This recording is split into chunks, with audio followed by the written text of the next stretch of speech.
All right, let's dive right in. Today, we're exploring the brilliant and, yeah, pretty controversial world of the psychoanalyst Melanie Klein. We're going to get into her huge ideas about love, guilt, and this really deep human need we have to, well, to fix things. So, what is really going on inside a baby's mind? I mean, it's a question we've all asked ourselves, right? You look at a baby, they seem so quiet, so peaceful, and you just kind of assume, oh, it's a blank slate. But is it really? Or is there something way more dramatic happening in there? Well, Melanie Klein had an answer that just blew everything we thought we knew about babies right out of the water.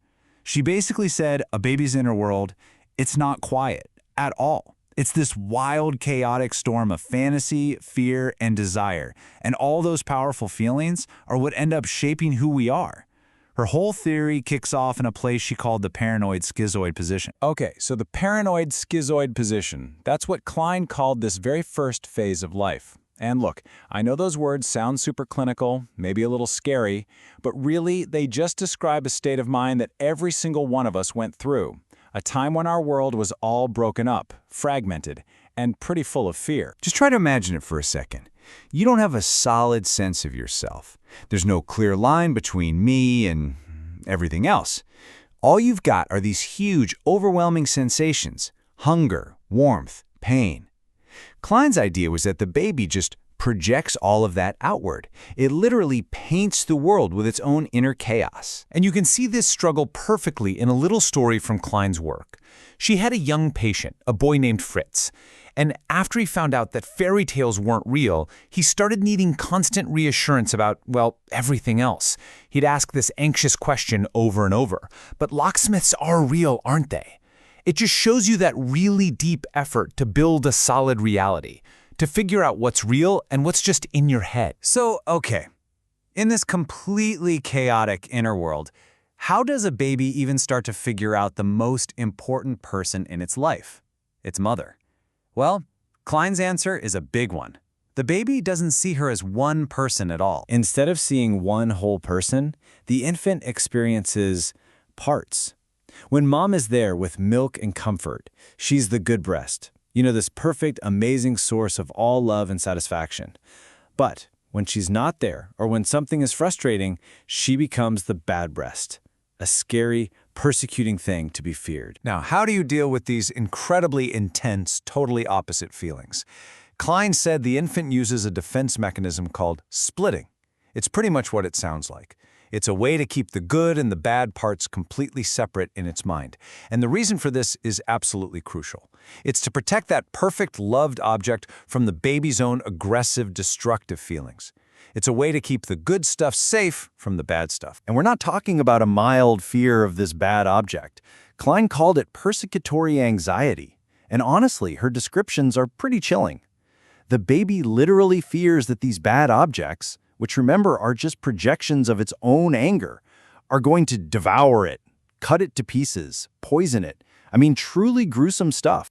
Okay, but this split-up world of good versus bad, love versus hate, it can't go on forever.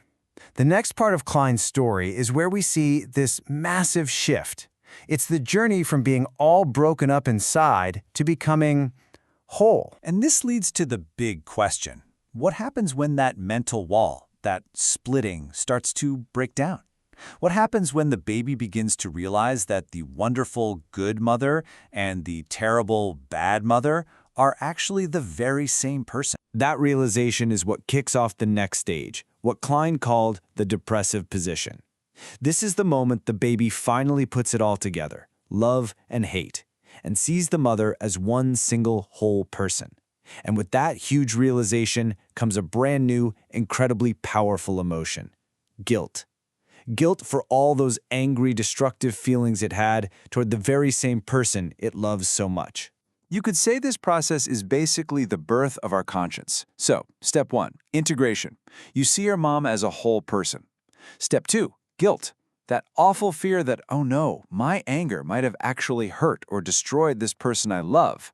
And step 3, that guilt fires up a new, really powerful and positive drive. Klein called it reparation. That deep, deep desire to make things right, to repair the damage, to fix what you think you've broken. And listen, this isn't just some tiny little internal change.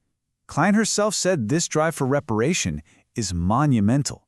It's not just about saying, I'm sorry. She believed it's the very engine behind all of our creativity, our social lives, our drive to contribute and make the world a better place. It all comes from this fundamental need to make good on the damage we're afraid we caused. So, all this drama happening inside a baby's mind. It doesn't just go away. Klein argued that these early experiences create the actual blueprint for our emotional lives, our abilities, and our struggles for the rest of our lives. Just think about something like mourning a loss. Klein would say that our ability as adults to get through the intense pain of losing someone we love, that whole ability is built on the foundation of getting through the depressive position when we were babies. That very first experience of fearing you've lost your mother, feeling that guilt, and then trying to repair things, that becomes the template for how we handle every loss later in life. And this impulse to repair, it shows up everywhere in our adult lives, sometimes in ways you wouldn't expect. Klein would argue that every time an artist creates something beautiful, every time we give someone a thoughtful gift, or make a real apology, or take care of someone, all of these good, positive actions are really just expressions of that fundamental drive.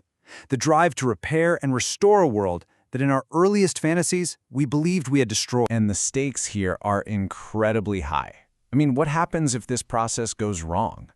Klein wrote about this tragic case of a boy she called Dick, who seemed to be born with an inability to tolerate anxiety. And because he just couldn't handle these early stages, his whole psychological development just stopped. His ability to use his imagination, to create symbols, to connect with the world, it all just shut down. It's a powerful example of just how vital this early journey really is. Which leaves us with Klein's most profound and, most provocative question. Is it really possible that our greatest abilities, our capacity for love, for creativity, for building entire societies, don't come from some peaceful, happy place? Is it possible they're actually forged in the fire of our very first, most terrifying anxieties? It's a radical idea, for sure, and one that absolutely changed how we think about the secret, hidden world of the human mind.